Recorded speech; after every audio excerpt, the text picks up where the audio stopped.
तो जैसे आप लोग जानते हैं कि कार्तिक का मंथ चल रहा है और कार्तिक के मंथ के अंदर एक बहुत ही विशेष लीला हुई थी, जिस लीला के अंदर यशोदा मैया ने भगवान श्री कृष्ण को ओखल से बांधा था। और इस लीला के अंदर जब यशोदा मैया भगवान श्री कृष्ण को ओखल से बांधती हैं तो क्या होता है, कई सारी रस्सियों का उपयोग करती हैं, पर वो रस्सियों से भगवान श्री कृष्ण को नहीं बांध पाती, बिकॉज हर बार वो सोचती थी यार ये 2 उंगली छोटी पड़ जाती है, क्या करूं मैं दुनिया जहां की रस्सियां लेके आ गई पर मैं अपने लाला को बांध नहीं पा रही हूँ, कैसे बांधूं।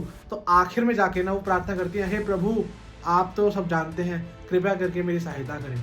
तो जब वो ऐसा करती हैं तो उसी क्षण जब वो रस्सी का उपयोग करती हैं, आखिरी रस्सी बची थी उनके पास और उससे भगवान श्री कृष्ण बंध जाते हैं।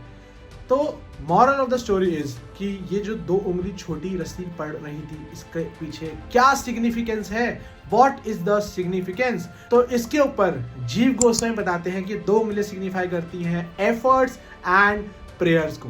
तो जब हम लोग एफर्ट्स डालते हैं और हम प्रेयर्स करते हैं तो हम लोग सक्सेस को प्राप्त कर सकते हैं। इसी के रिगार्ड में भगवान श्री कृष्ण भगवद गीता में बहुत ही अमेजिंग श्लोक बोल रहे हैं और वो बहुत कॉमन श्लोक है और कुछ इस प्रकार से है, सर्वधर्मान परित्यज्य मामेकं शरणं व्रज अहम त्वं सर्व पापेभ्यो मोक्षयिष्यामि मा शुचः। भगवान कह रहे हैं श्लोक के पहली लाइन में, सर्वधर्मान परित्यज्य, यानी कि हे अर्जुन तुम सारे धर्मों को त्याग करके मेरी शरण में आ जाओ।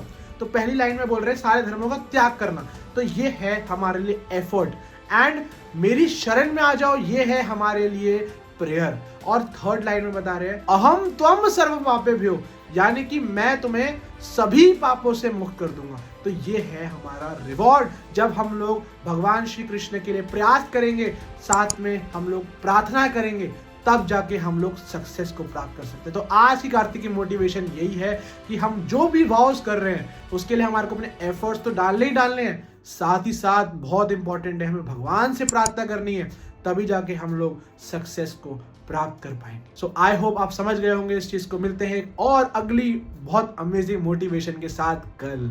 हरे कृष्णा।